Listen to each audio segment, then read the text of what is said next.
talk to me about your approach to making music. So it's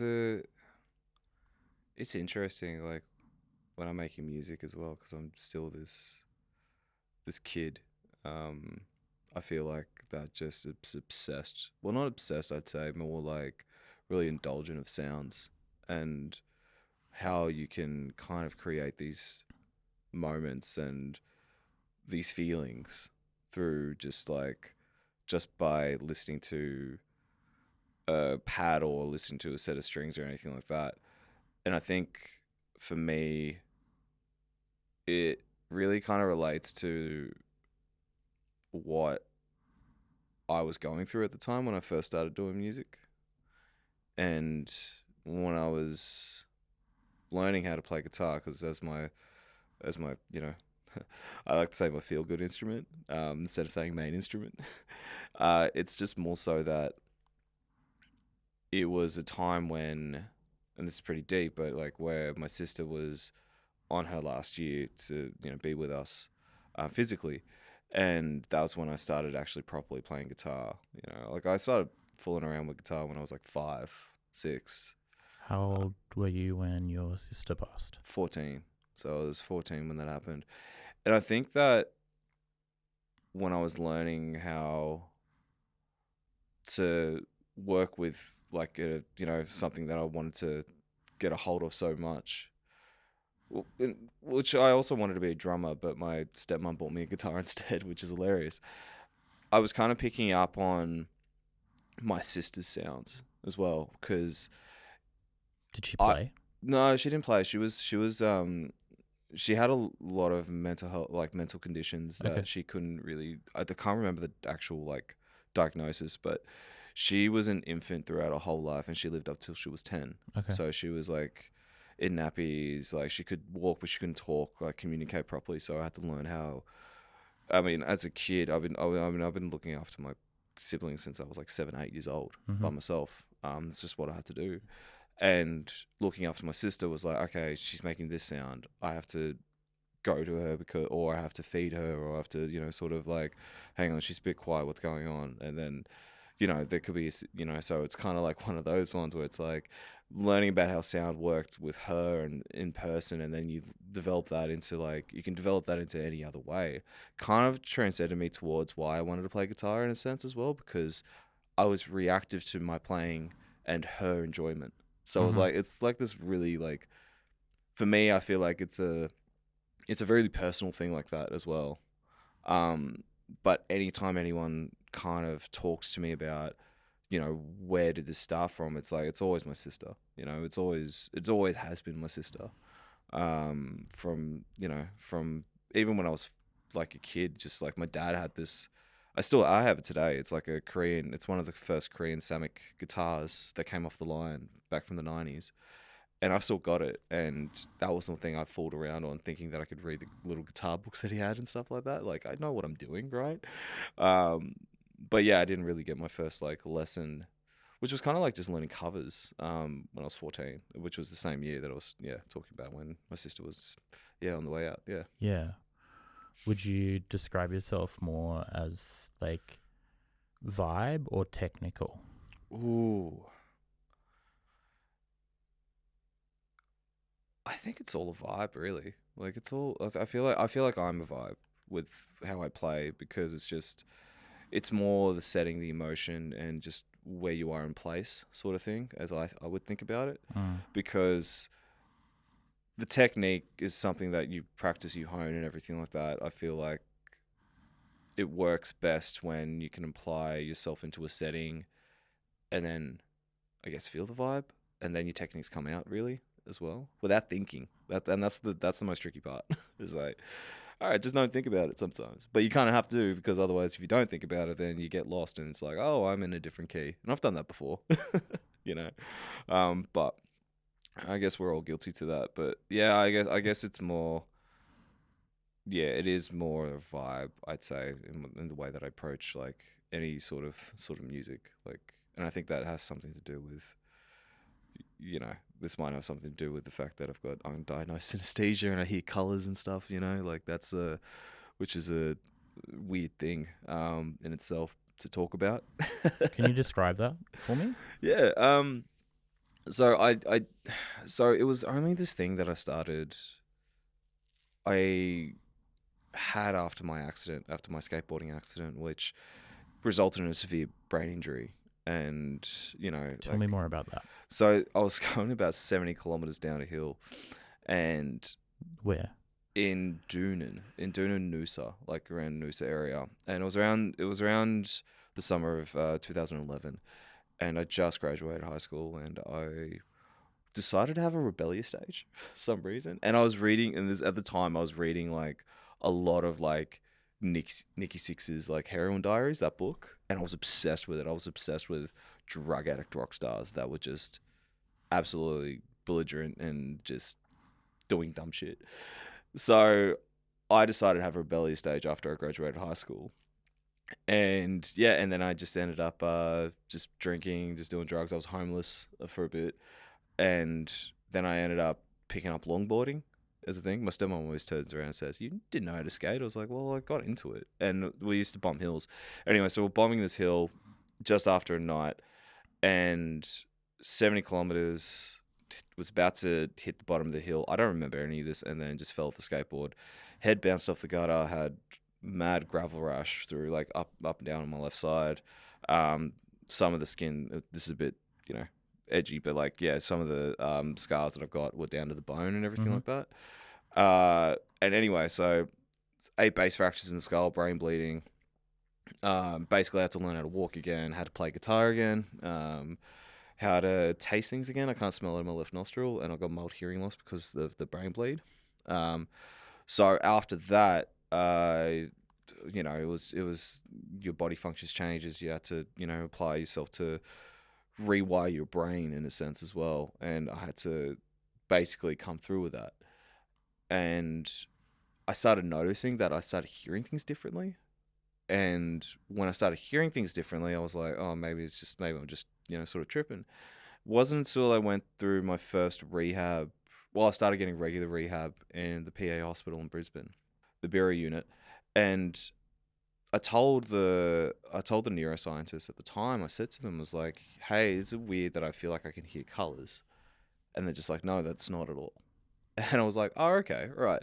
So, and then it wasn't really a conversation I picked up later, but it was more so like, if I'm hearing a sound, or if I focus on a sound, or focus on someone, it's like I can hear the color of them, or I can hear the color of their intent.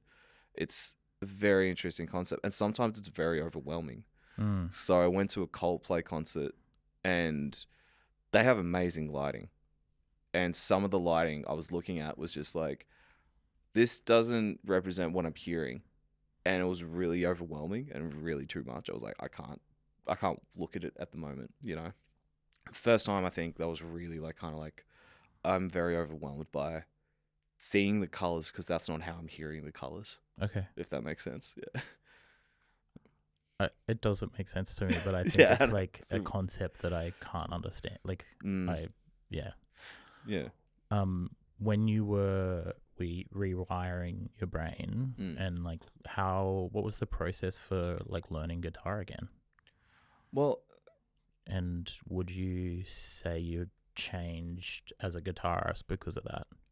100%. The change part was indefinite, because again, I was using my fingers differently. Everything was new, It's like being born again in a sense as well. And I tell people, and I kind of joke about it, but literally it was a moment of like where I felt like I crossed over and died and came back again, and I had to do things all over again, really. And even playing guitar and approaching, was like the muscles were like sort of just like, oh, we've done this before. Where have we learnt this before? And so I became more obsessed as well with trying to figure this out. Like, it took me like probably like 2 whole days just to play a chord, like just play a normal open chord. And then I started like practicing more, and I didn't have my guitars at the time because I was, they were at my parents' place. I was still homeless. I came out of hospital, and I went straight back on the drink, and I didn't really, I didn't really clock it. I didn't really understand how severe it all was. And then I remembered that I was like, well, hang on, I auditioned for this place and I got in. So I was thinking, I was like, well, I'm going to probably just move to Brisbane from Noosa and just see where this goes. I was supposed to do rehab for 3 months in the Sunshine Coast. And that was what I was supposed to do. But I was just like borrowing my mate's guitar, and I was like, nah, there's something about this that I'm just like really wanted to just go into and really go. And then I started remembering, like, when I was younger, I used to practice like 4 hours a day. And so like I got that hunger back to keep doing it. Yeah. Had you lost that? Oh yeah, Like I mean, I'm still going in and out now, Yeah. like, I don't have as much consistent practice as I'd like to do. And I think it's just more on me more than anything else. But when I was starting to really hone what I wanted to do with guitar, it kind of like really transcended me to be like, nah, this is what I need to do. This is where I need to be. I need to be in Brisbane. Don't know why, I just needed to be in Brisbane. I went back to hospital a couple of times after that, but it really worked out for me. And also, like, I did sound production when I was 17, so I did a sound production course.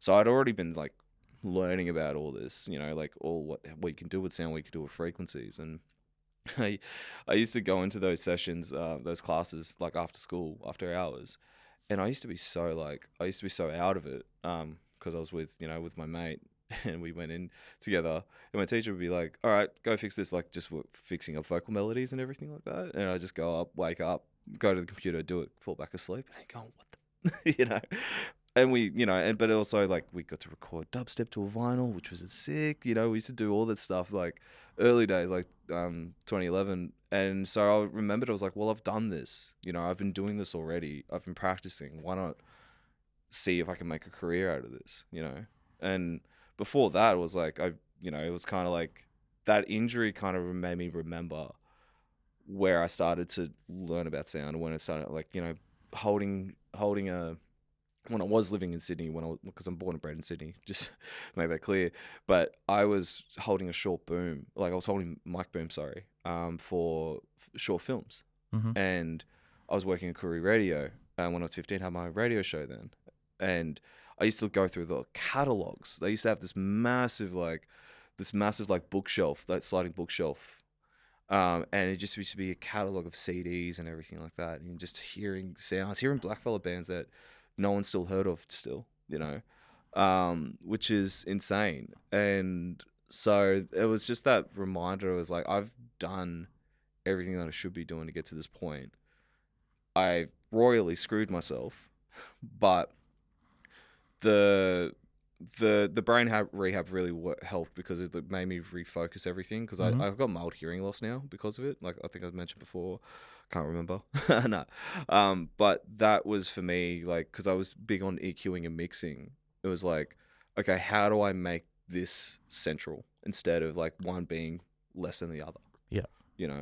And that's for anyone that does any engineering or anything like that, or any sort of session work, that's a huge thing. It's like you have to refocus your deaf on one ear, and you got to kind of still build your skills up with that. Yeah. Let's go. When you do session work, what is your, I guess, philosophy for being in the room as a session player? Oh, just have fun with it, man. The only reason we ever got into music was because we had fun. Like it's, and I've said it at the start of this, was I'm still that kid at the age of my guitar playing in front of my sister. I'm still that kid. And that was one of the most purest moments of music that I'll ever do. So anytime that I go into a session, it is just that art of having fun and just remembering that that guitar is still like an extension of me, and it's an extension of me. And I've worked, like everyone else, like worked super hard to, come out with my sound. So if someone's hiring me to be in the studio for them, then it's because they've heard how I approach and how I attack the guitar, Mm. and I apply that setting into what they're coming with. It's just add another layer of conversation. Growing up, one of my mentors always said, it's like, when you're in bands and everything like that, you're all having a conversation together. Someone's telling the main story, and then on what we're trying to do as storytellers is that we're trying to invite people to be a part of the story, be a part of the conversation, not tell them the story too much. So yeah, so that's kind of my philosophy with it, and that's kind of my take with it. It's just I'm just another voice. I'm just another part of the conversation. Have you ever been in a session where you have felt like you're not bringing enough to the conversation that the lead artist is trying to where they're trying to take things? For original stuff, no. I can say that. I sometimes you have a bit of I've done it before. I've sat in a session where I'm like, all right, let's take a break right now after doing 3 songs. Let's take a break. Let's go to the pub. I'll get a beer. And I'll just be cool. Get a beer. I was like, cool, sweet, figured it out. Change the perspective. Change the perspective. I think where I really felt like I was out of my own was when I was doing the NAIDOC ball in Town Hall, and I was with these prolific session musos from way back, the 80s and 90s. Dave Marcellus is one of my all-time favorite drummers. And I've always known him to be a rock drummer, and then all of a sudden we're doing these jazz standards. I'm just going, man, I haven't touched jazz in so long. Anyway, so yeah, and then I felt like I was really out of my depth because I was like, there's chords I got to relearn, or I have to learn new, as well. And I kind of felt like it's am I doing this right? Am I giving what I want purely out of it? And it turned out to be great. It turned out to be a great gig. I did have to learn the most songs out of everyone, so I had 3-4 days to learn 25 songs. So I was oh, okay, all right. This was which is fine. I can pick up a song and without looking at it, but take me through the process of learning a song in that environment. Where do you start, and what do you do to get proficient in something? Well, for gigs like that, usually they've got a bunch of charts and people are organized. So it's cool, here are the charts for each of the artists. And so it's great, cool.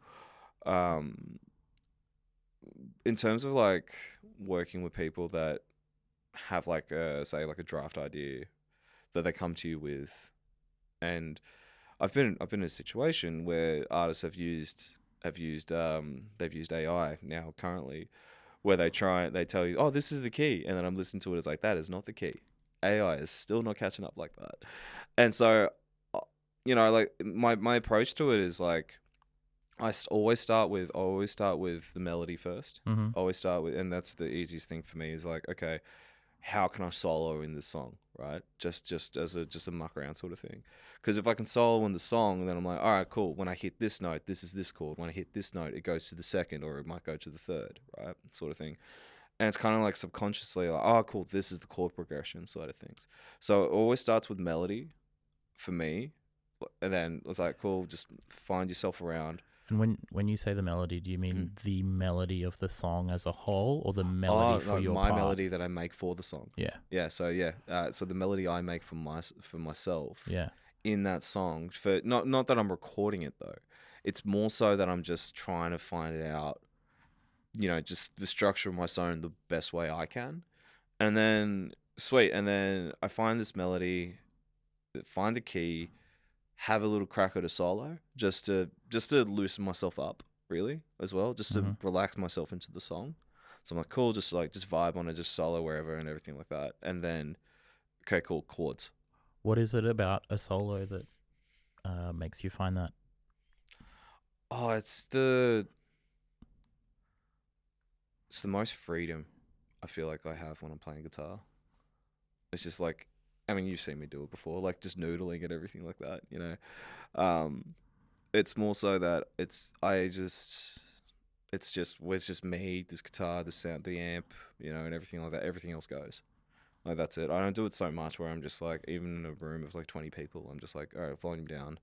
Just feeling myself around and just start like moving myself in this own space, and just to center myself a lot as well, because it really speaks to who I am as a person. It's like I try to have autonomy in my in my approach to work and approach to music and everything else.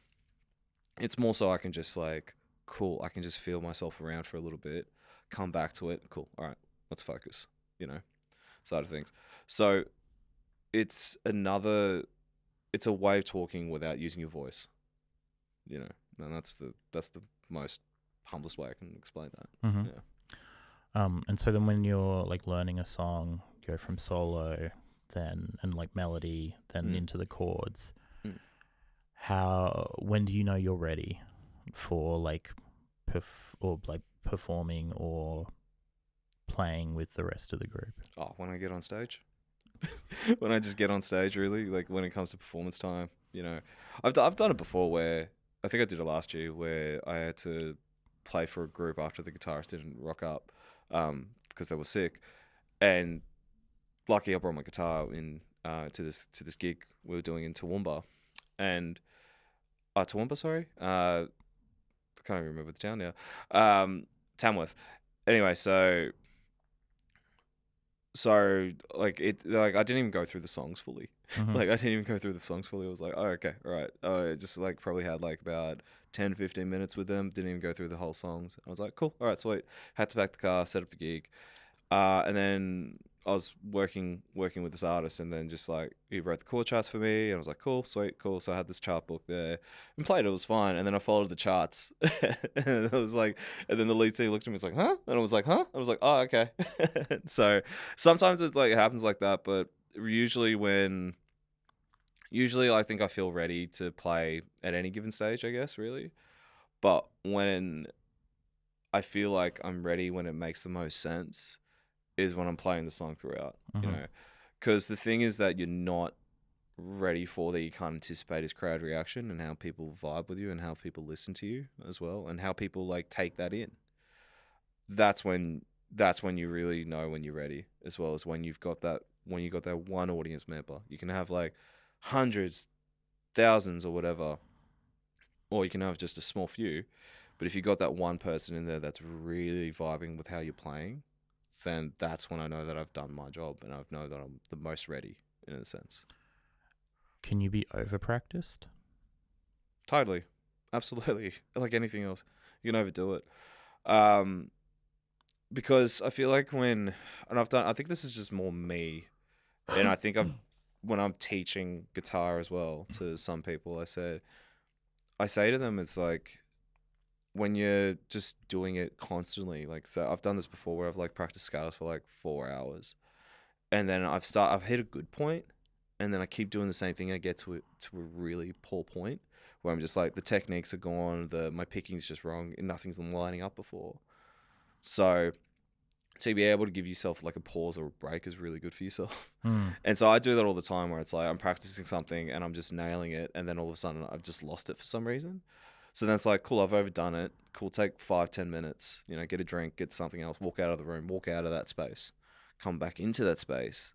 And for me, I know what I've noticed with some of the people that I teach as well is that they come back and say, oh, I can do this again, sort of thing. So it's a fine line between like, yeah, you should practice to hone your skills as much as possible, but you overdo it, you create anxiety in your playing and you're not even realizing it. And so I try not to be an anxious player too much.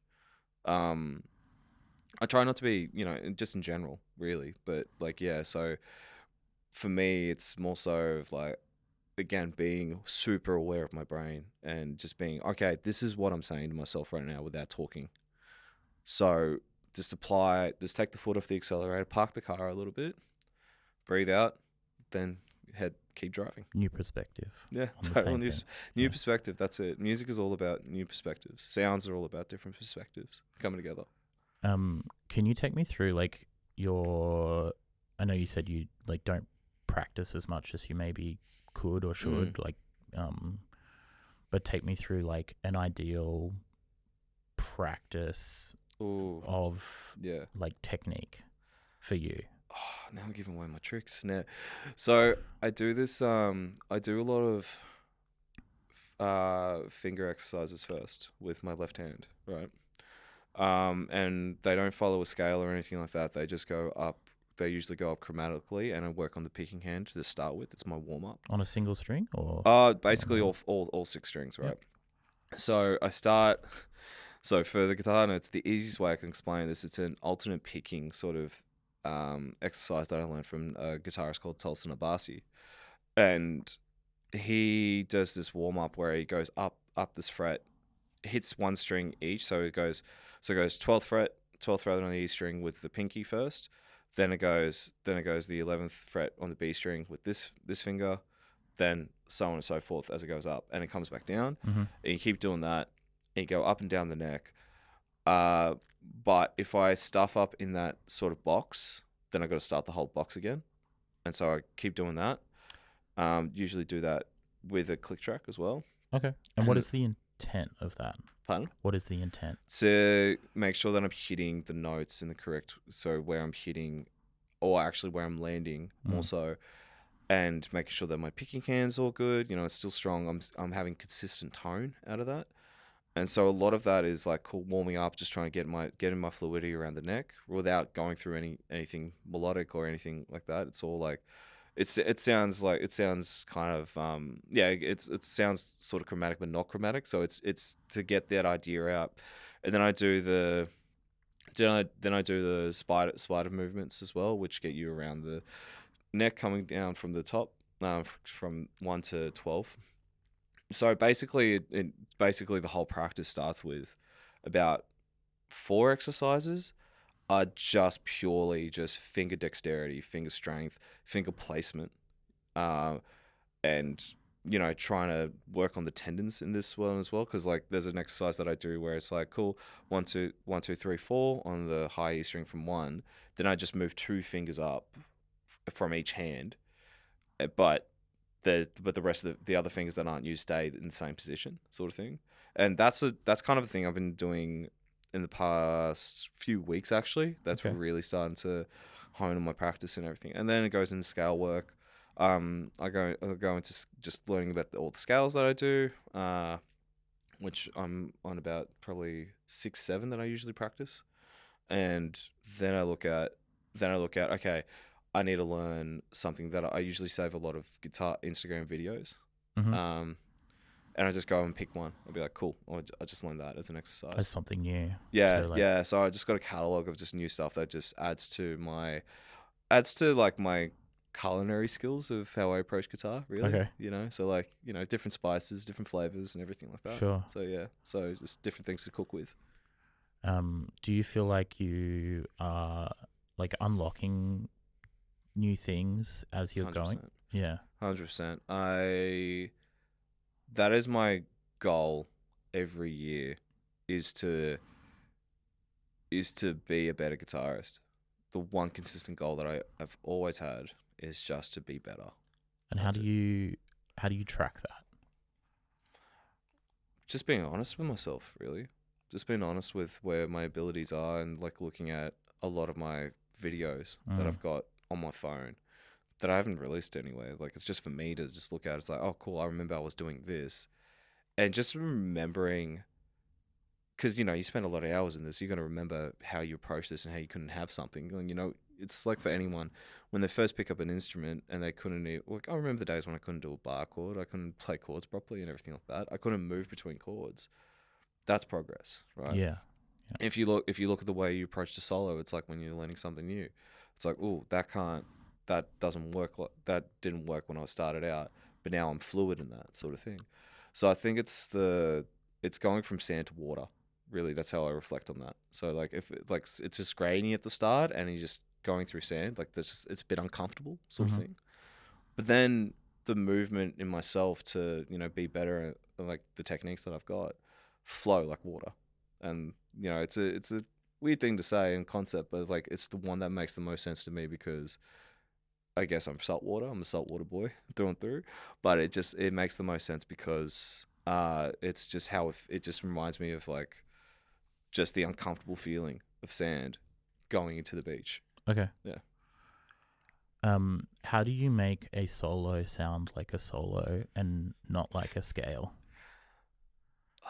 That's the tricky part. That's because I always like have this bit of, and again, this might contradict what I was saying before, but I do get anxious sometimes. Then I was like, am I just doing the same shapes sometimes? Mm-hmm. Am I doing the same thing that I do normally? And I noticed that in like a lot of the improvisation side of things. I'm just like, I'm just doing the same thing over and over again sometimes. Well, but so when you're improvising, are you thinking about what you're going to improvise before you do it, or are you finding it? No, I'm finding it as I'm going. Yeah, I'm finding it as I'm going, but it's also like if you're improvising in a certain section, and it's like, well, I've heard things go through before, so it's always listening first. It's always like picking up on where the conversation's at, like I was saying before.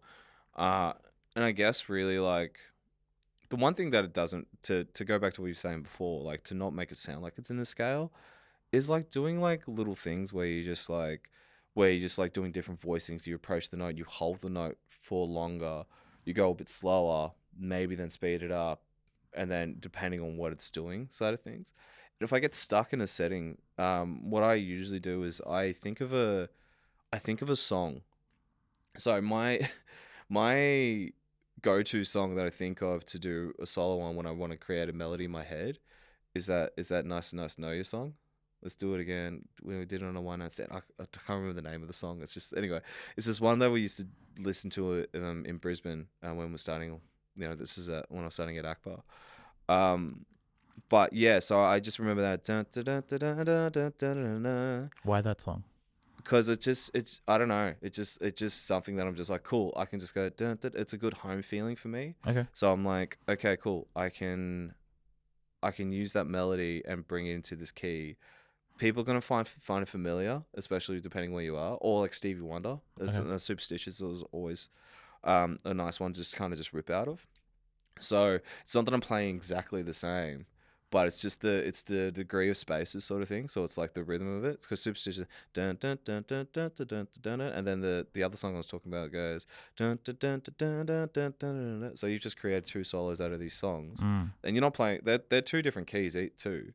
But it's just like, cool, I can just kind of just focus on like, and I'm thinking, oh, what's another song that I know that people might be familiar with that I can play interesting like lines in, and people feel familiar with that for some reason. And they're just like, why have I heard that before? And I've had people do that before where they're just like, why have I heard this before? But it just sounds so completely different. Okay. It's like, because I was playing Superstition in B minor. Cool. Yeah. When you move off guitar and compose, and using sound to kind of tell a whole story and not just be a voice in part of a bigger conversation, what is your approach as a composer?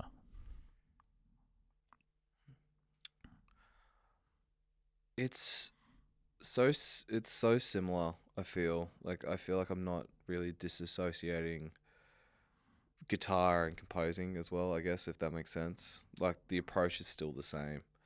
It's still finding those balances of conversation as well.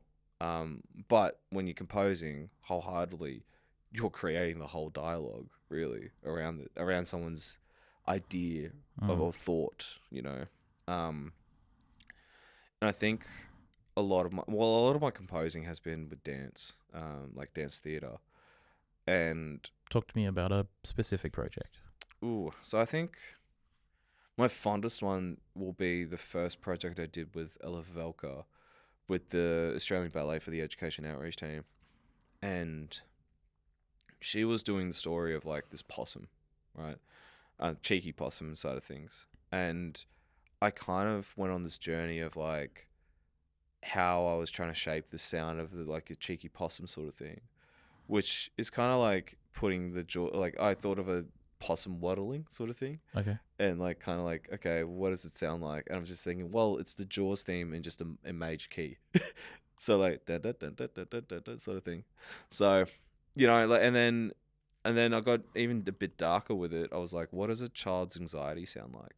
What is, when they mess up, when they kind of like, when they go through it? Yeah, it's like kind of one of those things where I was like, okay, how do I bring out the anxiety of a child onto a score, sort of thing? Mm-hmm. And I showed it to one of my friends from the opera house once, and he's just like, I feel anxious in this setting. And I was like, that's exactly what I wanted to do.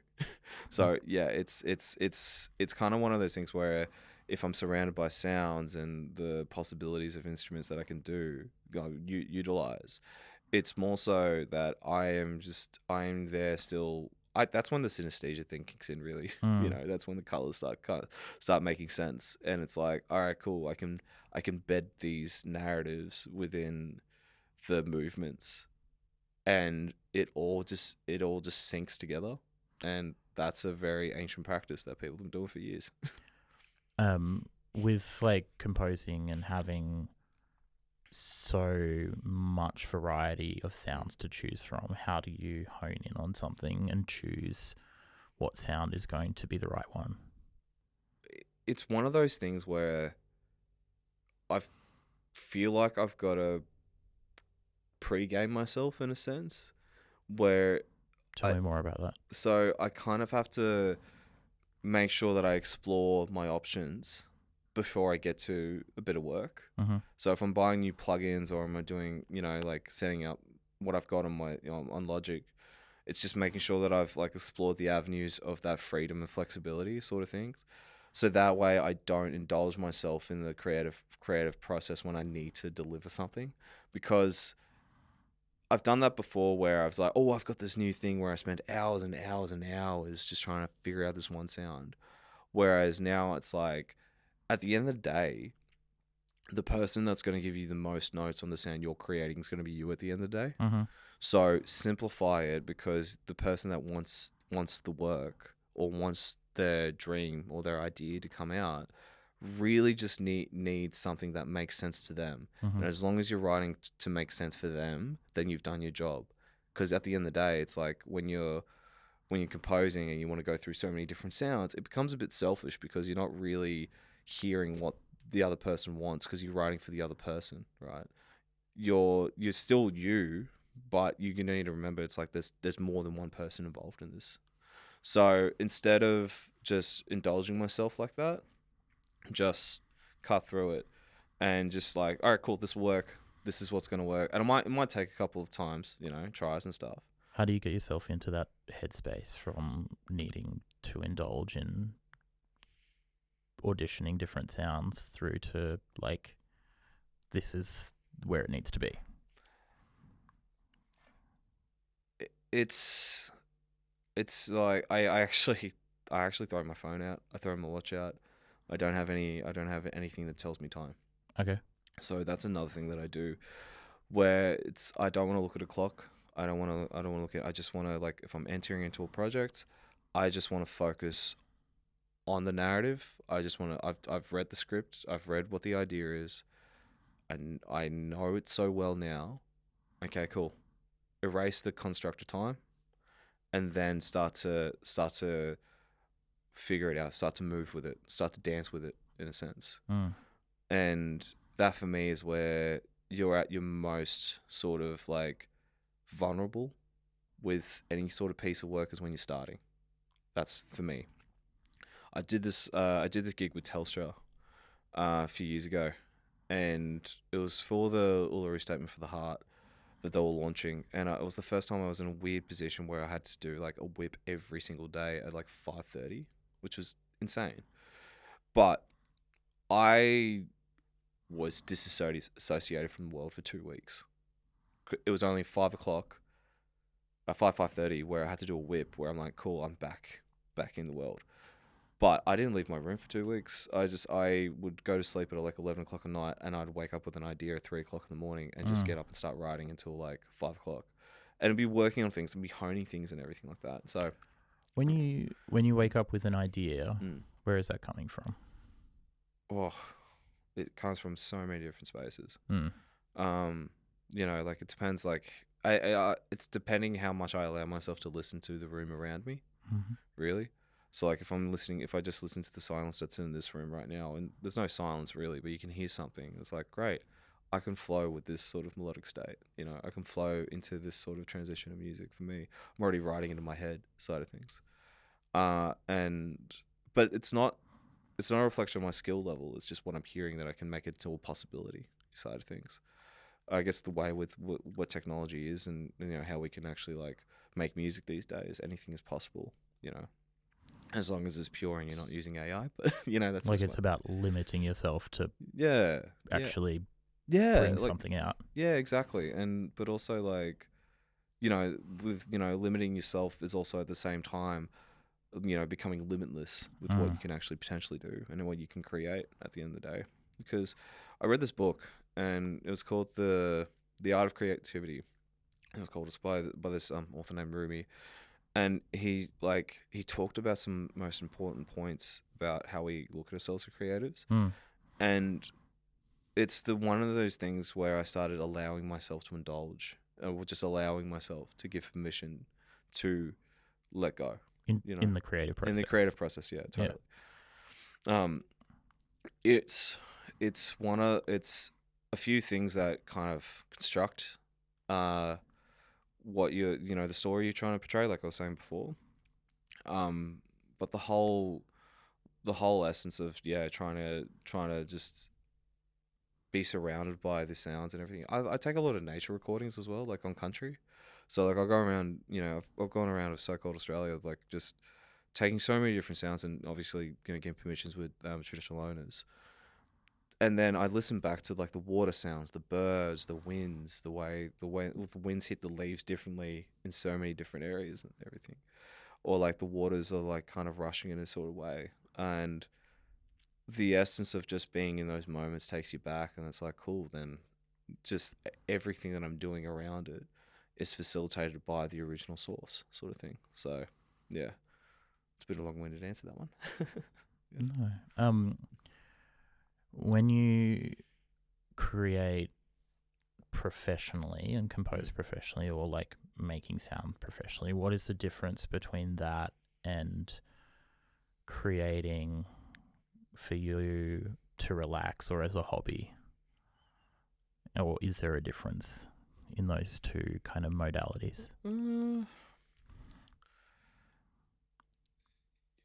Yeah, I guess I try and keep the essence of myself as a musician in that sense, where it's like it's still play for me, you know, it's still organic, it's still natural, it's still like there's no structure, it's like, you know, you're still like you're just being you at the end of the day, being your most respectful version of you, especially when you're doing composing. However, I guess as I've gotten older, throughout my time and you know my career, I've kind of just really like, and it's really kind of, it's just the way the world works, I guess. Really, in this type of world, it's like, oh, I've had to put a song together for like that's a minute and a half, and it's kind of like, cool, I can just make this make sense and everything like that, great, and everything like that. Put it to the client, and they come back with some notes, or they don't come back with notes, which is always the hardest thing. Is that when it's like, why? Harder because it's like if they haven't got notes, and I think it was this composition I did recently, in August. It's like I wrote this score and I was like, cool, and you know it was to do with a film production at the same time. And I was like, there was heaps of notes in the film production, but the actual person didn't listen to the score whatsoever. Which was like kind of like, hang on, like, are you actually listening to what's going on? Like, what's happening here? Because it's like this needs to, for me as well as an artist, as a creative, you know, if I'm working on a creative project, I want someone to hear where I'm going at. But if like no one says anything, then it's like, well, then you haven't listened to me, really, have you? You know, even just it's not that I need compliments or anything like that, but it's just like you kind of just need to. Any structure, like anything structurally, is like, is this being represented in your vision at the end of the day? And I think it's the first and only time where I just felt like yeah, I need someone to tell me if it's good or not, because it's really like, it's more so it's like if something goes unnoticed in any sort of creative work and you just ignore it, then when it gets to the show, it's like, well, then something's lacking because no one's actually thought with integrity in that sort of sense. So yeah, it's one of those things where I just kind of like, yeah, like if there's if they don't have any notes, then they'll tell you they have no notes. But if there are notes and they just haven't said anything about it, then it's like clearly it's like, well, hang on, well, what am I doing really? You know, going back to what it means to be, you know, sort of just free and everything like that. It's still like just like, you know, it was. I remember when I was a kid, and I remember going into Billy Hyde and Parramatta, and I used to, like I said, my stepmom put me off being a drummer because she bought me a guitar instead for Christmas. Acoustic or electric? Acoustic. Started with acoustic first, Mm. and then moved up to electric. And I just used to go in there after school early, and I just used to muck around with the drums and everything like that. You know, I didn't realize that I never had headphones in, and so the guys would come up and be like, "Okay, headphones in." It's like, and like I was like, man, I was terrible. Like I was just smash at things and everything like that. It was an electronic drum kit, I should say, but it was like kind of like I'm just there. No one's around. Same thing. It's just I'm just creating that space for myself because I'm allowing myself to just be in that moment with what I'm doing. Same thing with guitar. Same thing with playing piano. Same thing even with bass, especially bass. You know, I feel really. I feel like sometimes like with bass, it brings me back to being intimate as well. Also Tell really me more good. about that. Well, because it's very grounding. Like it's very low. You know what I mean? And because for me, bass is also like where I get a lot of my technical chops up as well, like in terms of finger placement and everything. Because great guitarists, I find, um, are made better because they focused on bass for a little bit, Okay. because they're able to structurally hear that, okay, bass is different than, well, of course, like the bass is different chords and all that as well. And people can argue with me if they want with this, but I find it that it's like, it's another layer of, it's the layer that we don't think about as well. What's happening with with everything else that's happening. Because the bass has also got some melody in it, but it's also the rhythm section. It's also got to be in line with the drums. You know, the drums and the bass, we always get told, have to have that relationship side of things. And so for me, it's like, great. So that heartbeat of the instrument sometimes is not the drums, it's actually the bass. You know, so it's really kind of like that pulsating factor of like my music, and the ability that like practicing bass has helped my guitar because of, you know, because of the dexterity again, and just the flow state you can get with bass as well. Um, I still, you know, that's the one thing I do want to learn more, is like learn more bass licks and learn more travel, like how bass guitarists hear themselves in a song. You know, the best example I've got is there's a song called Midnight on Highland by Derek Trucks and the Tedeschi Band, Okay. and they do a live version of that song in the stadium, this arena, and you got Derek Trucks, probably one of the most amazing guitarists, let alone slide guitarists, that are playing currently still, and he's playing these amazing melodic sounds, and just literally like a guitar solo that literally takes your breath away. There's not many guitar solos that take my breath away, but he does it authentically. And then you hear what the bass is doing, what the bass guitarist is doing underneath it, and everything like that. And he's like flowing. He's like, yeah, sweet, cool. He's playing like he's just playing like a one note, and then he's playing an array of notes all of a sudden, but it complements the conversation in a way that's really unique. Mm-hmm. And so for bass, for me, it's like it's one of those unique instruments that has a lot to say without you hearing it, and you don't realize it sometimes. And it was about probably the third or fourth time I listened to that live set until I actually picked up on it. It's like, why is this all working so well, you know? And a lot of it was because the bass ties things together like that as well. So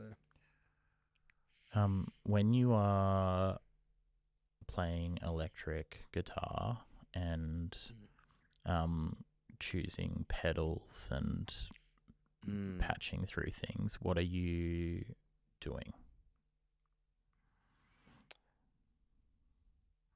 trying to piss off neighbors. No, joking. Oh man, like that's a again, it's another element to just like freedom. You know, I think I've always been trying to search for. I've been searching for like a versatile amp more than anything else, and that's really where I'm just like, cool. I've got all these pedals that can work, and I'm still playing the same pedals I've had since like 2013. Some of them. What is the amp doing in the So chain? so for so the amp that I've got is called a Hughes and Kettner Grandmaster Deluxe 40, which is a German engineered amp. It's one of the I think it might be one of the only few amps that has a DI built into it and has a DI output going out, so you can just pass your amp head straight into the desk. All right. Anyway, but basically what it is that you can control a lot of the parameters of what's on this head amp, and it's got just your basic, sort of like, bass, reverb, treble, all that. So all the normal settings you see on a guitar, but it also has like a lot of an effects channel as well that you can program in and save into your MIDI switcher, right? So basically how I run that is that there's a MIDI switcher that runs from the back of that runs from the head unit into this MIDI board, right? So then I've got this array of control of like different sounds and how I've EQ'd and how I've like presented different tones in each of these banks, each of these, and then you've got about like 100 almost as well, 100 presets you can work with and save up to in the amp. In the amp itself, yeah. And then, okay, cool. I've done that. I've done my bass sound. I've made this is the sound I want for this song. That's what that amp's really unique with, and that's why I really love it so much. And I've got a Jim Root orange cab. So if anyone who knows Slipknot, Jim Root is one of the guitarists from Slipknot, and he came out with this cab a couple of years ago, and I was like, I bought it. I was like, I want it, sort of things. So then, what is special about it? There's nothing really unique. It's just the normal speaker, really, sort of things. But it takes a lot of it does have a, because metal, it does take a lot of like, really like harsh, like, metal tones and everything like that. But it also has a flexibility with being able to take a lot of clean sounds really nicely, depending how I make, and that's why the pairing of the head amp and the cab really work well. But then I get my bass level of the guitar sound that I want to get. Then I've got all these other effects that I work with that just give an essence of color for a short time. Some of these pedals aren't even on for like most of the time. Like I bought a Mervis delay last year, which is amazing, and the stuff I'm doing it with for source decay, it's like I probably only use it like maybe once or twice, in the songs. And then I got a chorus pedal that I found in Tamworth that this guy was like, he was just about to sell his he's selling all his stuff, all his gear, because he's closing down and everything like that. So I bought this pedal and put it on my board, and then I'm finding all these like kind of nice sort of fluid sort of like sounds that I'm making, and I'll save up to like maybe 50 for different settings, just because like, like a lot of like especially the delay and the reverb pedal, they'll have like endless bounds of like, stuff that you can play around with. When you are looking to bring a new pedal in to your setup, what are you looking for? It just adds to my sort of like, it kind of like adds to a factor of myself that's beyond my playing and my technique as well. In what way? Because you're creating like, so one pedal can change the whole song, right? And really, like pedals are just like, are just what you see in a studio, in an engineer room, really, just put on the floor with a guitar instead. And it's just another way to paint, I guess, really, like just to paint colors, just to tweak things, just to move some things around, in a sense where it's like, I can flick on this distortion channel on my amp, but then I want it to be lost in some reverb for a little bit, for a section, for a time, right?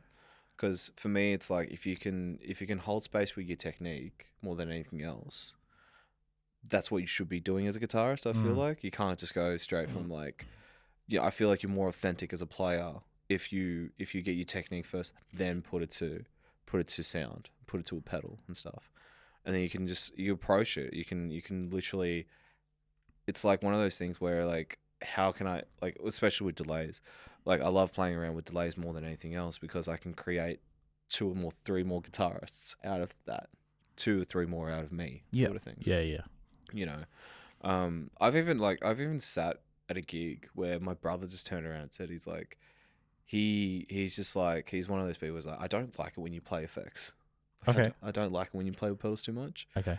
Because he's like, it just drowns out your technical ability too much, man. He loves, so he'd rather listen to me play acoustic guitar and like solo on an acoustic guitar, which, you know, which is, everybody's like, you know, but you know, that does have a point, you know, and sometimes I'll get it wrong. Like if it doesn't match the sound of the setting and stuff, it's trial and error side of things. But it's like cool, like, all right, cool, go back to the drawing board, reshape it, move it around, you know, and then kind of explore like the possibilities of what you can do with these sounds. I used to it was this TC electronic delay pedal I had, and when I used to have my old Les Paul, and I used to turn the feedback up on the delay pedal, which what it does, it creates this interesting loop of sound and this wall of sound that just keeps feeding each other and everything. And I learned that from working on a show, end of your show at QPAC with Akbar, where the Coolwell sisters, they're these twin dancers and they're amazing. They got amazing movement and stuff. They do this duo section together, and the whole song that they essentially are dancing to is me just turning up the feedback on my delay pedal and then creating some distortion with it and everything like that. So it's this really like avant-garde side of sound. And I'm throwing some licks in there, so it's like basically, if you know what a feedback loop does, you throw something in there and it just becomes part of the loop, right? And gets drowned out and just gets building, you keep building, you keep feeding into the hole. It's like a black hole, it just gets bigger and bigger and bigger. And it's like, I remember it starting with these 2 notes, just going dun dun dun dun. That was it, right? And then I just played it on the pedal, put the distortion in, and then just like started, the delay pedal's already got the setting where it just like turn it up more. And they're just doing this whole duo act just off just off this, like, the setting that I got with the guitar pedal. So it's like, it's not just for what I can do with audience and just doing for normal live music, but what I can do for movement as well. So like, you know, while they're dancing, I'm dancing around with the different settings. Cool. Sort of things. Yeah. So which is, you know, so there's like, the thing is as well, that's no limit with it. Pedals an instrument in themselves, or are they an extension of or a shape? That is such a good question. I guess it's like a really hard one because it's like, it can depend on both, really. Like in both sort of settings, it's like, cool, it's just an extension of the sound that you're trying to do and trying to replicate in a sense as well. But you can use them as instruments, which is really, and the important thing about that is when you're using them as instruments in a sense, is that you can't use it just by itself, right? Which is, you know, like, it's to feed it. Yeah, exactly. You got to feed it. You got to feed it something. You got to let it be able to speak after it gets fed, side of things, you know. So like, if I'm working with like, say, I'm working with like a chorus pedal, right? Then it's like, then it becomes its own sound. It becomes its own texture. It becomes its own, you know, its own moment, side of things. If I put that with anything else, then it becomes its new sort of sound, side of things. If I then create this whole wall of like different patches that I can take in as well, so like I can put things through my computer, I can put things through my Mac, and like plug that in through the interface and kind of tweak things and work around things and everything like that. Reshaping the sound really is like cool, like making, you know, again, adding to the fact that you can make this into an instrument side of things, which is realistically, like, when we think about most instruments that we have today, they could be made out of anything. You can make anything into an instrument. or out of an instrument. I was seeing a reel where someone used worms to get sounds out of a worms and a bunch of guitar pedals. I think I sent that to you today or something. So yeah, but like and Oh, it's all signal, electrical signal. it's all signal. Yeah. It's all that's it. It's all signals. It's all frequencies and all that as well that you play around with. I think going back to what first inspired me with a lot of those effects and have a genuine fight with some of these sounds and is Jack White. He's the start of this documentary. It Might Get Loud, which is a documentary about three guitarists: Jack White, The Edge from U2, and Jimmy Page from Led Zeppelin. The opening scene for that, spoiler, is basically him putting a like this steel wire, nailing it down to one end of the wood, nailing the other end down to the other end of the wood, putting a glass bottle to raise it up, and and just like hammering down a pickup, and he just plays slide guitar on it in this farm paddock, right? And like he has a pedal on there that just gives it this edgy sound, right? And then he just like, just as cool as he is, just like basically switches it off, has a draw of a smoke, and then just says, "Who says you need to buy a guitar?" So like, that's the thing. And like kind of like that was, I feel like, a gateway for me to kind of like see things as like anything that you could turn into sound. So like even like tapping a table or like, trying to flick something, or like I do this a lot, like like that water drop sound, using that into audio. You're making instruments out of anything. So like with guitar pedals, yeah, absolutely. It is like creating something that's like how do you get your sound? And that's the thing that I work with, that people are just like, now they listen back, just like, how do you get your sound out, dirty guitars and everything like that? Like how do you, when other guitarists are complimenting you in that sort of sense, it's like, oh, I've done something different somehow, right? Yeah, you found a spot. I found a spot. I found a spot with these songs and these moments that I'm just like, great, like, cool. That's the biggest compliment you can get, because I've worked out how this thing talks to this thing, how this thing talks, and it literally is listening to what I'm playing. And some of the time, it's also like how you position the pedals as well, like in the signal chain. So what's a signal chain? So the signal chain is like basically what goes from the guitar into the pedal board, right? And then it follows back into the amp, right? So it's the order of things. Order of things, yeah. The order of things. To make the chaos sound that I make is that there has to be an order to things, right? So it would start with like, say guitar goes straight into it would be like my wireless little pedal, but then it goes into a tuner, which goes into a noise suppressor, which then goes into wah, whammy, chorus, reverb, delay, but you can swap those around side of things.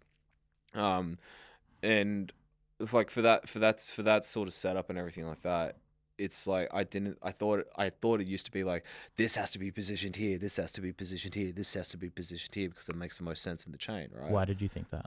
Because that's what I thought I saw on Instagram, and I believed, because no one was teaching me this stuff. Okay. Like this is nothing that no one taught me. I learned all I knew about from pedals, from just reading articles, from following vlogs, to watching people on YouTube.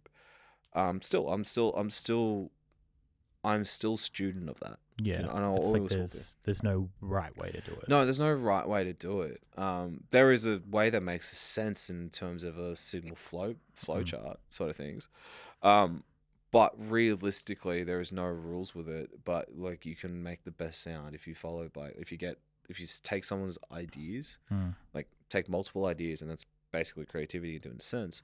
Take multiple ideas and how you can approach how to get the sound out that you want. And I'll probably still like tweak things. I'll still probably like, all right, maybe if I move my pitch shift over here instead, bring a chorus pedal forward a bit more, put this through the send of return sort of thing. Like that's like kind of like, that's the things that I'm just like always exploring, because I'm like, cool, I don't want to be settled too much as well. Like I kind of want to I just always want to just give more to my sound and everything like that. Especially like if I'm recording, like if I can portray the sound that I did in the recording as much as possible, or it can be somewhat like just that little bit more tastier. Because recording is it's amazing. I love it. But if I have something that's just a touch up from what I'm recording, and this might be a trick for a lot of other musicians out there is that if I can create a bass sound and then improve it when I'm playing it live, gives another reason to sell yourself as an artist more so as well. Because it's like, oh my God, the sound is it's amazing. They could still sound like the record, but there's something different about it. Because it creates that sort of like, how should I say? It's that kind of like that psychological interest, I guess, if you sense of that. That's what I find with pedals that I do a lot of, is that I can create those sort of layers and those beddings that I'm, again, not focusing too much on the neutrality of it. It's like, well, actually it is focusing on the neutrality of it. It's like, cool, this is it. This is the bass. Then give myself some time to actually say, I'm going to do something just a little bit more different. I might change the EQ a little bit and something like that to make things brighter, or I might just like add another layer to the solo sound and stuff, which, you know, I don't do all the time, but some of the time that I do that for really cool edgy songs that we've got, it's like, yeah, cool. That's how I'm going to walk away with trying people to remember something that sticks in their head. What does the whammy pedal do? So, but it's a pitch shifter in a sense. So it's like you can go between, if anyone's listened to like Tom Morello, you know, no, like that, or like old school Biggie, he uses it too, in some of his music. So it's the pitch shifter in a sense, really like kind of can give you harmony as well. Like, you know, the whammy pedal is really cool for that, or it can pitch something up really just without staying on the same note and just like using the pedal itself.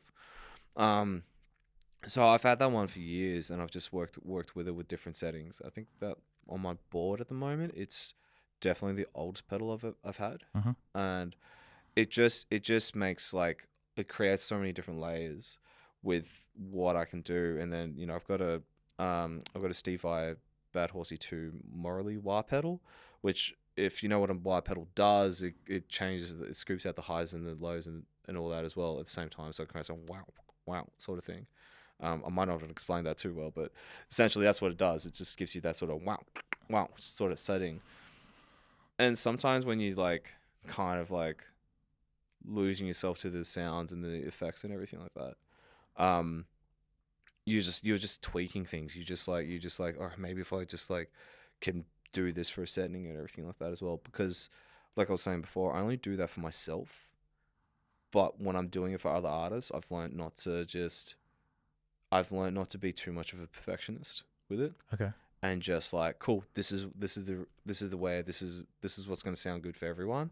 Fine, I don't need to be so specific. You know, and I've worked with artists that are so specific that you spend hours that are just like tweaking, and I'm just like, why are you doing that?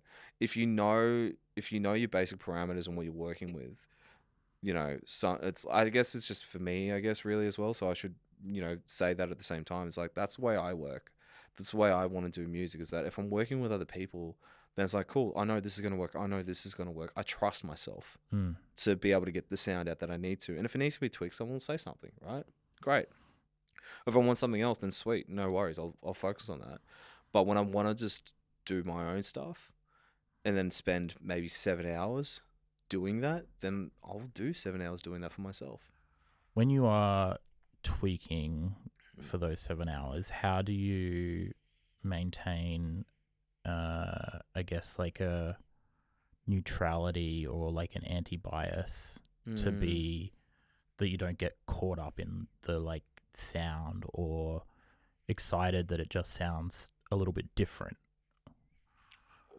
Like, how do you know this is what I'm going for, whereas this is where I've come from?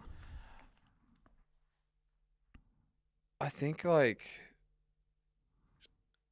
just like my take on that would be, don't be so neutral, I guess, really. Like, be excited by it, be disappointed by it, you know, you know, the way we make music, the way I make sounds, it's all through emotion, right? You know, like, it's the only time that I'm allowing myself to really indulge.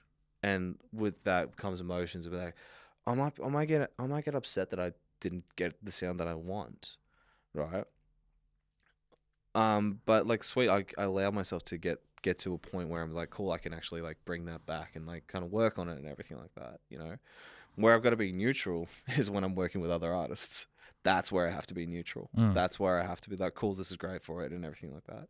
You know, trying to be neutral in your own sort of creativity and trying to, for me, especially processing how I want to make guitar sounds up and how I want to, you know, want to just do this thing for me.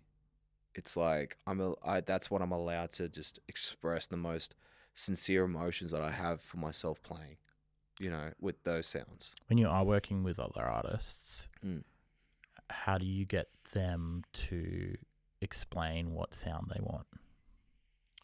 What is your technique for that?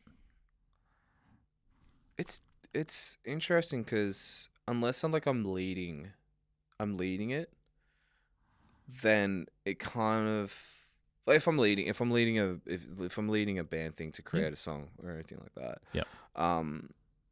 It's more so like I try and use what I'm making as a reflection for them to look at themselves and see how they can add to this. If they can't see themselves in that sound or that setting, then I would peel back and be like, cool, all right, cool. Like let's work with something else then. Yeah. So is it like let's go polar opposite, or let's go 3/4 of the way over here? Yeah, exactly. It could be something that's like, all right, I was here, but the song's actually over here, where you guys are thinking that it is here. So then let's like try and bring it center it somehow side of things. It's just always one of those processes where, you know, working with others is like also like, you know, you don't want to spoon feed everyone else, but like most of the ones that I really love playing with, which, you know, shout out to Brett, Jack, and Colin, you know, just in terms of what they do musically as well. It's just like we're so fluid together in a sense. Jack, I've been playing, you know, on and off for years now, so I kind of know his sound and everything like that. But I also know how he hears things as well, like without knowing how he hears things as well at the same time. Brett, you know, same thing as well, like how he approaches bass, how he approaches things. Colin, the way he gives texture to things when he plays keys and everything. It's just sometimes it's about knowing your team, really, like a sport. Like, you know your team, you know where they're going to be in a certain moment or when you approach something as well, right? And if something doesn't click straight away, then it's like, great, cool. There's something we can actually like be humble about and say, all right, we're not as great as what we thought we are, you know, and actually like, you know, okay, cool, let's practice this, let's learn about this, let's make this work. And so that is kind of like, you know, that in itself is really something I take pride on as well. Is being able to be comfortable with the people that I'm writing with as well. And that's why, you know, especially with you with the Source Decay stuff as well, it's like your writing is just so, it is really something that really gets me in this place where I'm like, oh, I have so many ideas with this. Now I've got to limit myself to, you know, this side of things. And when you give the reference tracks over, again, it's just that allowance of, you know, I deserve to make what I want, what I'm hearing, you know, without feeling guilty about it, really. Because some people feel guilty about the sounds they make. Back to when you're practicing and specifically thinking about technique, do you practice on an electric or an acoustic? Oh, it's always acoustic. But if, again, the technique comes from the bass guitar as well. So like the bass guitar, because of how big the strings are, how thick the strings are, also the position on the frets as well. So for a lot of guitarists, if they're soloing and everything like that, the best thing you can do is like try and land as close to the inlays as possible. The inlays being the little silver parts that separate into frets. So it's about trying to get your finger straight, like get your fingers there as well. So for finger strength wise, it's always bass guitar and acoustic, because if I just focus on electric strings are like thinner, and you don't get the strength up in your fingers as much. Yeah, and like you would become almost complacent. Yeah, you become complacent almost. But like if you try and practice things, I always try and practice the techniques on the guitar, on the acoustic guitar. The hardest part about sometimes doing the scales work is that I need to get an acoustic guitar that goes up frets more. But like because Explain it that. has a cutaway, has a cutaway in the guitar. So like if I can get up to this is a dream of mine is like this year is to get a new acoustic guitar that has that for that reason, that I can get up to the fretboard on a high level because it's got that cut shape out. But like predominantly that all starts with acoustic guitar. It has to be the acoustic guitar. It's just for me. It just makes more sense to like build your strength up and get your technique right. Because if you can do if you can, I've been in settings before where it's like, oh, can you jam on this song? Just like, can you jam on my song? It's in this key. I'm like, cool, all right, sweet. All I've got is an acoustic guitar. Okay, I'll just do that, work around that. And that's when I know that I'm just the most. That's where I know I can find either the most problems in my playing, or I can compliment myself the best. Is that if I'm just on an acoustic guitar. Yeah. Have you ever felt creatively blocked before?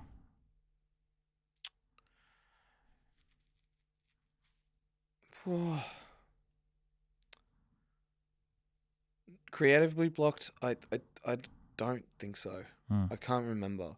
Like I've been in sessions before where I feel like I have to like kind of like take myself out of the room just for a little bit. Get that different perspective and yeah. But that's just more of a technique thing, Yeah. really. Creative block. I can't.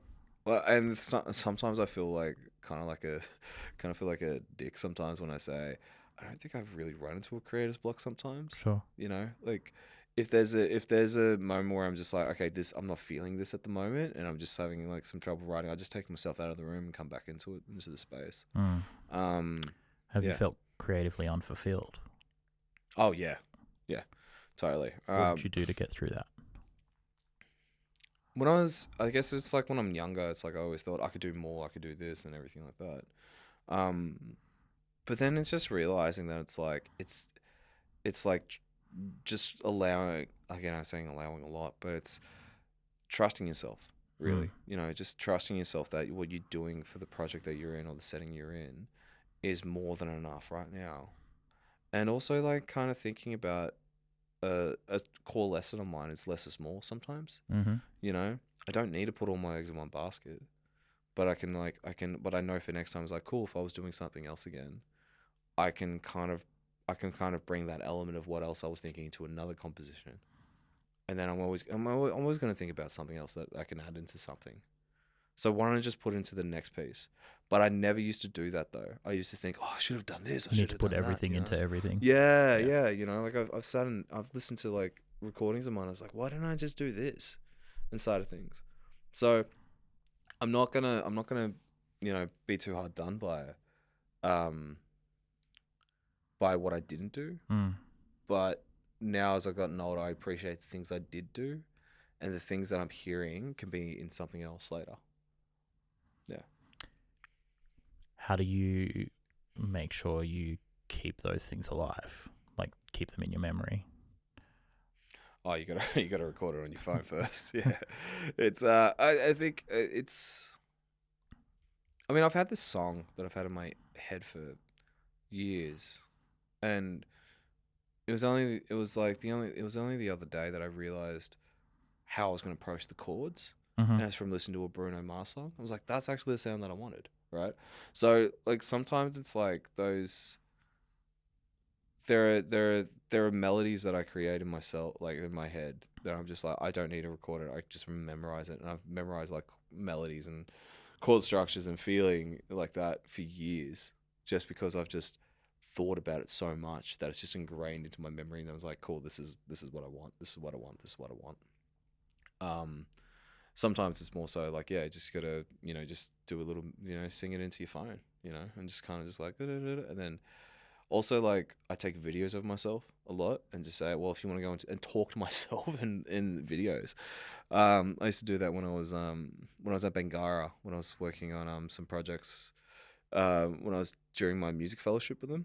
I would actually like kind of just sit there and just go, I just have this conversation with myself. It's like, I know you want to do this, don't do this, right? But just explore this option for yourself and just, you know, kind of just really talking to myself and kind of holding my inner child's hand through that process. Okay. Yeah. So Yeah. it's which is something I learned through this neuroscientist that was working neurotherapist, I guess, and he was working me through like a lot of the mild traumas and everything like that as well through my CPTSD and all that. And what he said was like sometimes you got to hold your inner child's hand and walk them through this process. And I kind of apply that to music, and I kind of apply that to, you know, pedals and sounds and everything like that, and creativity. Where now it's like the person that's saying the most, you should have done this, you should have done that, is the inner child more than it is the adult version of me. Sometimes I find for myself.